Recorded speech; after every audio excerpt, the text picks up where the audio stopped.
porque se reforman y adicionan diversas disposiciones de la Ley General de Educación en materia de educación inclusiva. Voy a referir mi intervención a tres momentos. Primero, el diagnóstico. Segundo, el proceso que ha seguido esto. Y tercero, cuál es el tratamiento que se está sugiriendo. Diagnóstico. Estimaciones de diversos organismos internacionales arrojan que en el año 2010 más de 1,000 millones de personas viven con algún tipo de discapacidad, es decir, alrededor del 15% de la población mundial. Según la encuesta mundial de salud, elaborada por la Organización Mundial de la Salud, OMS, cerca de 785 millones de personas, el 15.6% de 15 años y más, viven con una discapacidad, mientras que el proyecto sobre la carga mundial de morbilidad estima una cifra próxima a los 975 millones de personas. El Informe Mundial sobre Discapacidad, referido anteriormente, señala que de los niños que acceden a la educación primaria en países de menores ingresos, la relación de conclusión de los estudios entre niños con discapacidad y sin discapacidad difiere en 10 puntos porcentuales. Según el documento, en México se provee al 0.73% de los niños con discapacidad de educación básica, mientras que solamente el 0.26% accede a la educación media superior. Del total de los 224.768 escuelas de educación básica, únicamente 27.259 cuentan con esquemas de apoyo a educación especial y solamente se cuenta con 1.530 centros de atención múltiple. El 12.12% de los centros tiene capacidad para atender a alumnos con discapacidad mediante servicios de educación especial.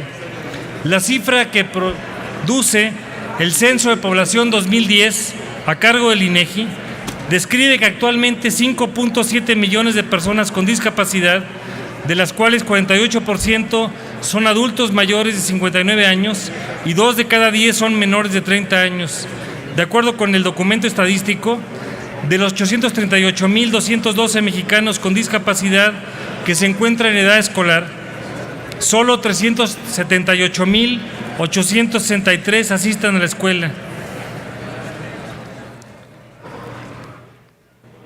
Lo que hoy estamos presentando es una minuta de la Cámara de Diputados que tiene antecedentes desde legislaciones anteriores, y aprovecho para reconocer y agradecer a todos los miembros de la Comisión de Educación y en especial también a la de Estudio Legislativo Segunda que preside mi amigo el senador Alejandro Encinas.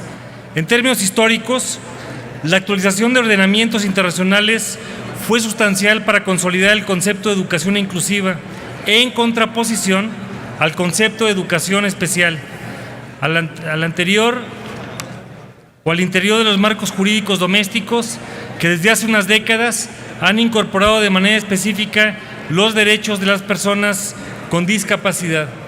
La educación inclusiva se plasma finalmente en acuerdos ministeriales de la 48ª sesión de la UNESCO, entendiendo que el sentido primordial de la educación debe ser garantizar la participación de todas y todos para la vida en la generación, socialización y aprovechamiento creativo del conocimiento, de modo que la educación inclusiva se entiende como un proceso permanente, cuyo objetivo es ofrecer una educación de calidad para todos, respetando la diversidad y las distintas necesidades y aptitudes, características y expectativas de aprendizaje de los educandos y de las comunidades, eliminando toda forma de discriminación.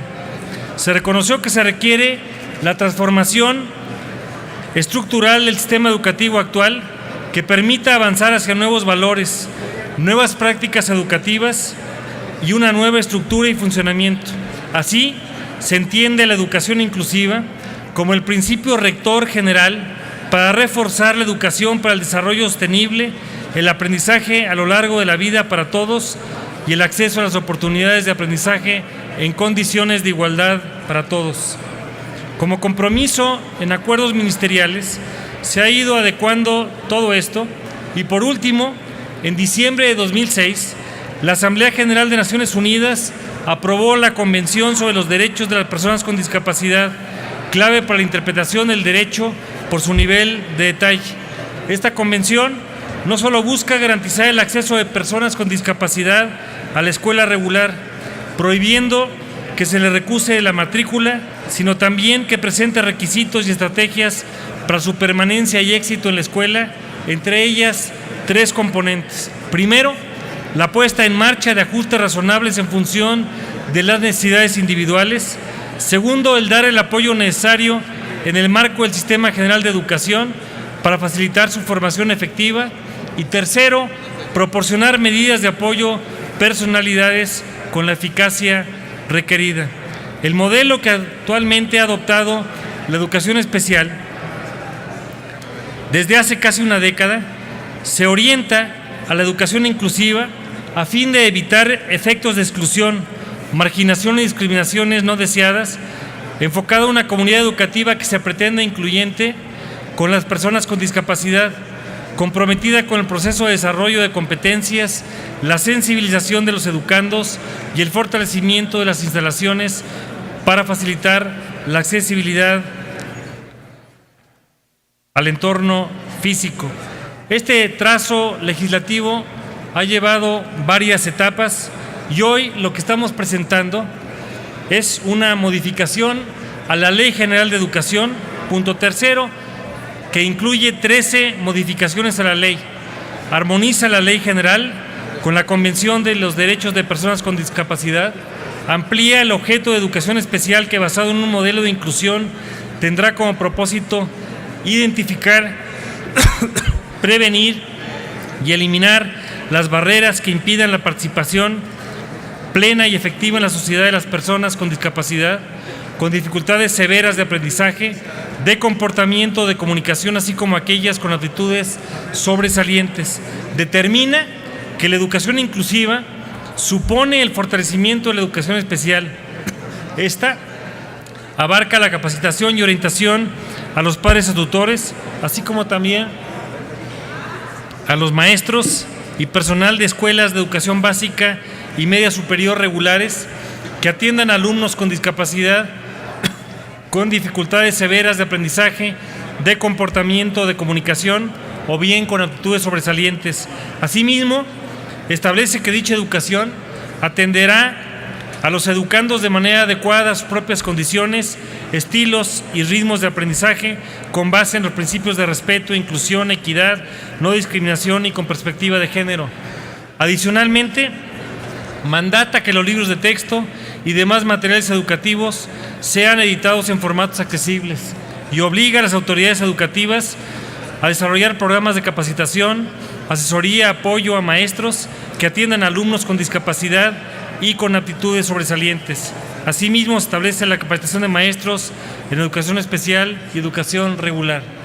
Recientemente, el 6 de noviembre, aquí aprobamos modificaciones a la Ley General para niñas, niños y adolescentes y tendremos que ir armonizando estas tareas. De esta forma, le cumplimos a las personas que están con un derecho a la inclusión en base a las normas y a los convenios internacionales. Es cuanto. Muchas gracias.